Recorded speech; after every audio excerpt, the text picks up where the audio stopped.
Well, it is my pleasure to welcome President Thung Sen Seng to the White House and to the Oval Office for his first bilateral meeting with me. Tôi rất hân hạnh chào đón Chủ tịch Sang đến đây trong cuộc hội đối thoại song phương. This represents the steady progression and strengthening of the relationship between our two countries. Điều này đã biểu tượng cho cái sự hợp tác càng ngày càng mạnh mẽ giữa hai và những tiến bộ giữa hai nước. Obviously, we all recognize the extraordinarily complex history between the United States and Vietnam. Dĩ nhiên là chúng tôi cũng hiểu là giữa Việt Nam và Mỹ có những cái lịch sử rất là phức tạp. But step by step, what we have been able to establish is a degree of mutual respect and trust that has allowed us now to announce a comprehensive partnership between our two countries. Và do đó chúng tôi thấy có những bước mà chúng ta cần phải có những cái sự tương kính lẫn nhau và tin tưởng lẫn nhau để có thể tiếp tục một đối tác giữa hai nước. That will allow even greater cooperation on a whole range of issues, from trade and commerce to military cooperation to multilateral work on issues like disaster relief to scientific and educational exchanges. Điều đó sẽ giúp mở rộng những cái hợp tác trong nhiều lĩnh vực khác, ví dụ như là quân sự, về hậu quả thiên tai và khoa học và những cái vấn đề khác, lĩnh vực khác.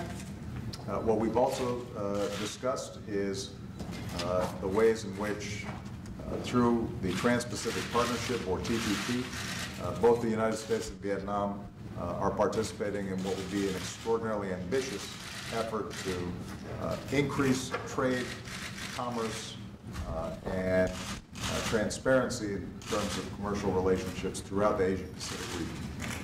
Hai bên chúng tôi cũng đã thảo luận về vấn đề quốc phòng, về vấn đề TPP, và chúng tôi sẽ cố gắng để làm sao mà tăng cường những cái việc thương mại, hợp tác thương mại và tính cách minh bạch hơn trong những cái lĩnh vực này. And we're committed to the ambitious goal of completing this agreement before the end of the year, because we know that this can create jobs and increase investment across the region and in both of our countries.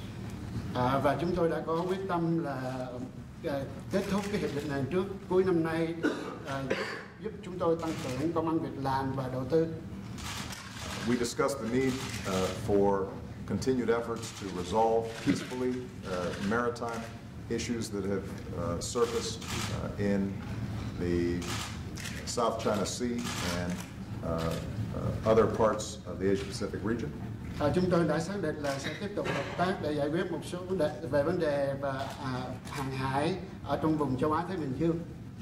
And we very much appreciate Vietnam's commitment to working with ASEAN and the East Asia Summit in order for us to arrive at codes of conduct that will help to resolve these issues peacefully and fairly. Tôi hết sức tán thưởng những nỗ lực của Việt Nam làm việc với ASEAN để tiến tới một cái bản quy tắc COC để mà giải quyết vấn đề một cách ôn hòa, hòa bình. We discussed the challenges that all of us face when it comes to issues of human rights, and we emphasized how the United States continues to believe that all of us have to respect issues like freedom of expression, freedom of religion, freedom of assembly, and we had a very candid conversation about both the progress that Vietnam is making and the challenges that remain. Cả hai bên chúng tôi đã đặc biệt đề cập đến vấn đề nhân quyền, và chúng tôi hiểu là trong cái tinh thần tương kính đó, chúng tôi đã có nhắc đến vấn đề tự do về phát biểu, tự do ngôn luận, tự do tôn giáo và tự do lập hội, và đôi bên đã có cam kết sẽ có những tiến bộ để giải quyết những cái thách thức đó. We both reaffirmed the efforts that have been made to deal with war legacy issues.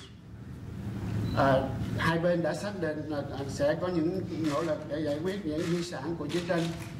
We very much appreciate Vietnam's continued cooperation as we try to recover our missing in action and those that were lost during the course of the war.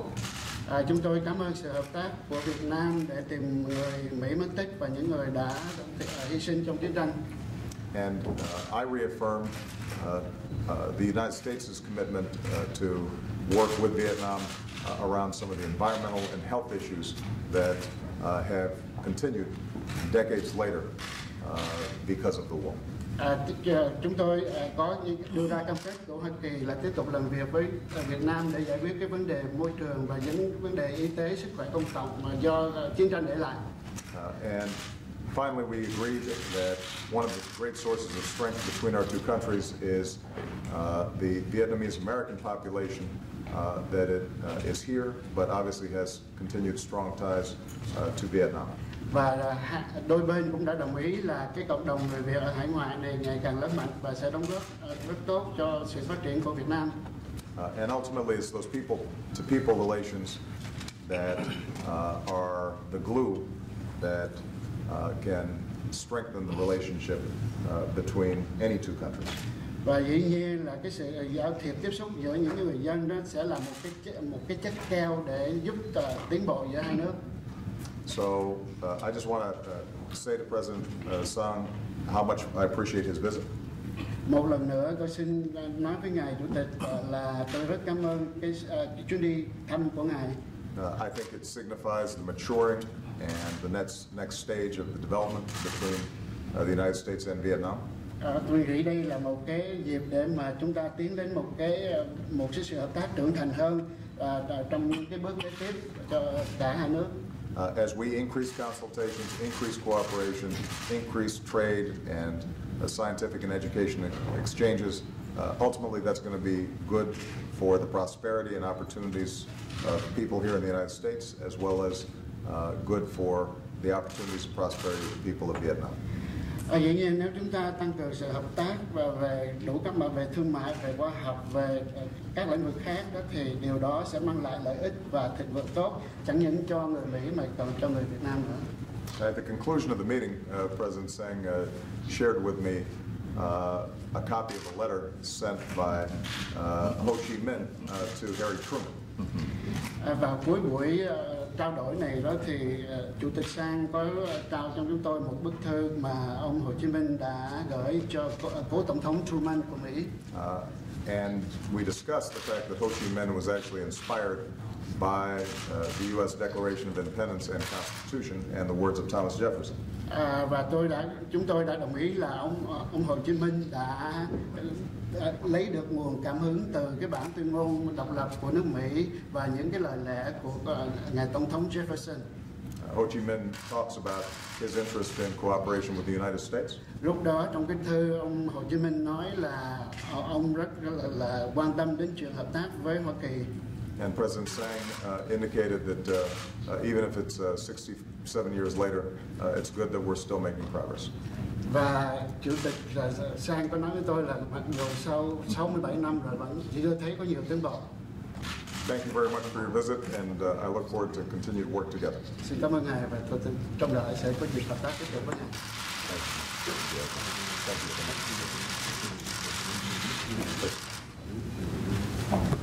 Thưa ngài Tổng thống Obama, thưa quý bà quý ông.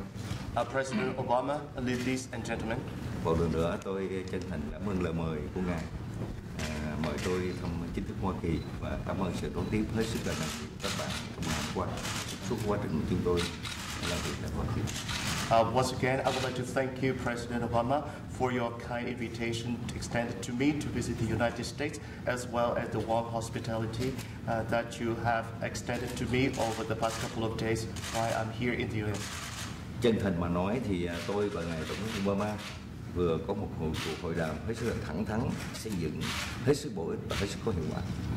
To be frank, President Obama and I had a very candid, open, useful and constructive discussion. Với những cái sự tiến bộ đã đạt được trong suốt 18 năm qua, kể từ hai đất nước chúng ta tiến hành bình thường hóa quan hệ cho đến nay, đã đến lúc hai nước cần xác lập một cái khuôn khổ quan hệ đối tác toàn diện làm cơ sở cho sự phát triển mạnh mẽ trên các lĩnh vực trong thời gian tới của hai nước của chúng ta. Given the progress of our bilateral relationship over the past 18 years, it is time now to form a comprehensive partnership in order to further strengthen our relations in various areas. Chúng tôi đã bàn một cách cặn kẽ và sâu rộng trên các vấn đề quan hệ về chính trị đối ngoại, về vấn đề khoa học công nghệ, về cái việc đào tạo, về vấn đề an ninh quốc phòng, về vấn đề khắc phục hậu quả chiến tranh để lại, về vấn đề khắc phục về vấn đề môi trường, về vấn đề người Việt Nam sinh sống tại Hoa Kỳ, cũng như những vấn đề về quyền con người và về vấn đề Biển Đông. We discussed various matters, including political relations, science and technology, education, defense, the legacy of the war issue, environment, the Vietnamese American community, human rights as well.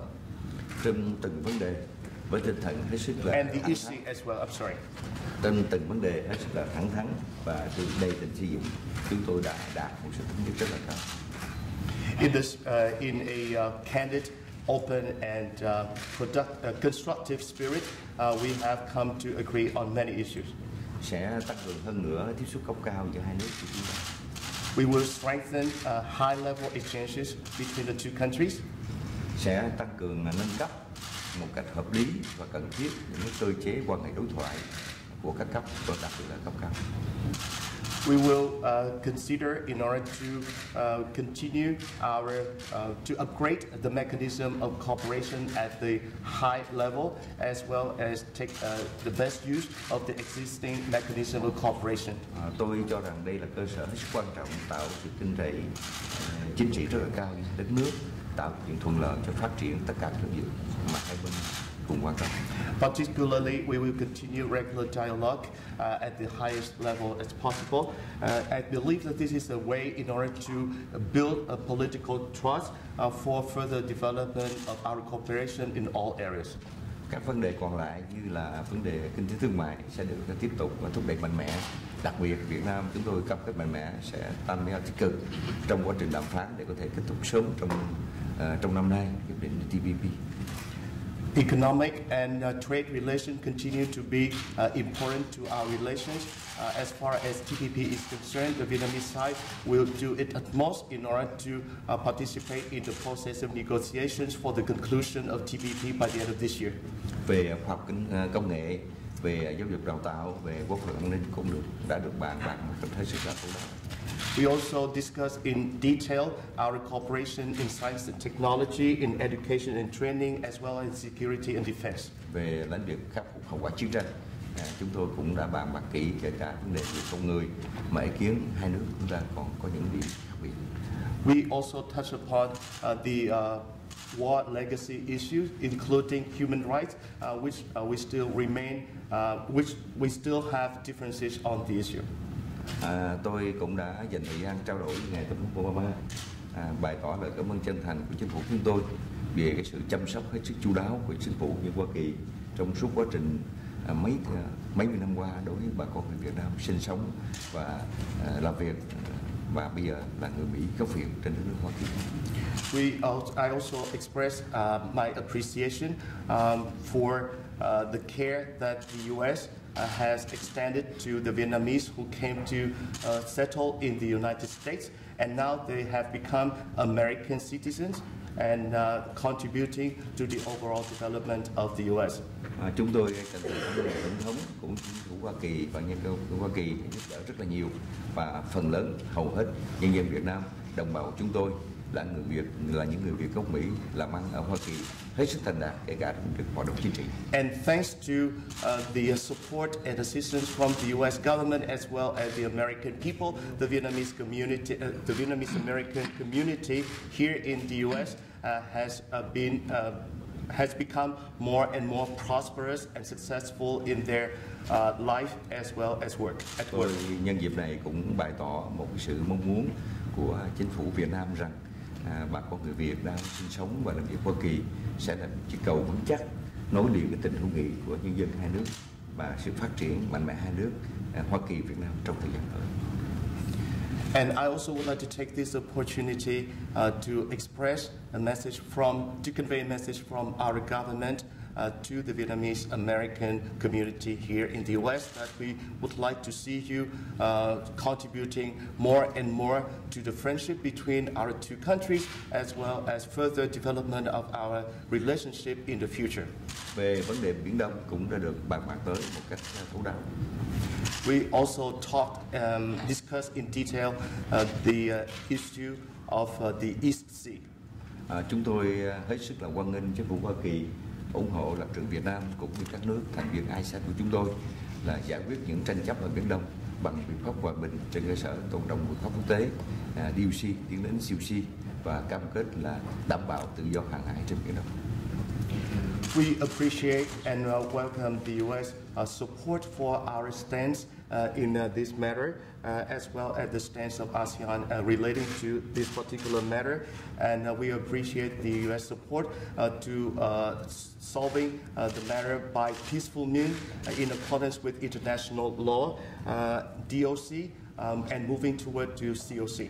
Và tôi cũng bày tỏ một cái sự hoan nghênh Hoa Kỳ cũng như các nước khác hết sức quan tâm chăm sóc cái sự nghiệp hòa bình ổn định ở Biển Đông nói riêng cũng như khu vực thịnh vượng ở Biển Đông nói riêng cũng như ở khu vực ASEAN nói riêng cũng như khu vực châu Á Thái Bình Dương. We welcome the United States support as well as other countries' support in the matter in order to ensure peace, stability, prosperity, not only in the East Sea but also in the Asia Pacific and the world at large. Một điều hết sức quan trọng thưa quý bà quý ông, tôi thay mặt chính phủ Việt Nam chúng tôi đã bày tỏ một cái lời mời kính trọng của chúng tôi đến ngài Tổng thống Obama và ngài cũng đã nhận lời sẽ thăm Việt Nam trong nhiệm kỳ này của ngài. Last but not least, I also, on behalf of our government and our state, to extend to President Obama our invitation to visit Vietnam. And President Obama has accepted the invitation, and we try his best to pay a visit at least before the end of his term here. Lần nữa tôi xin trân trọng cảm ơn sự đón tiếp hết sức là nồng hậu thân tình của ngài Tổng thống Obama cũng như các vị lãnh đạo của chính phủ Hoa Kỳ và mong muốn rằng sự hợp tác của hai nước ngày càng phát triển mạnh mẽ vì lợi ích của hai nước cũng như lợi ích của khu vực ASEAN và lợi ích của khu vực châu Á Thái Bình Dương. Actually, I would like to correct my translation a little bit. And President Obama has accepted our invitation, and we try his best to pay a visit to Vietnam during his term. And once again, I would like to thank President Obama and all of American people for the warm hospitality extended to me during this trip to the United States, and I believe that our cooperation will continue to strengthen for the mutual interest and benefit of our people. Thank you.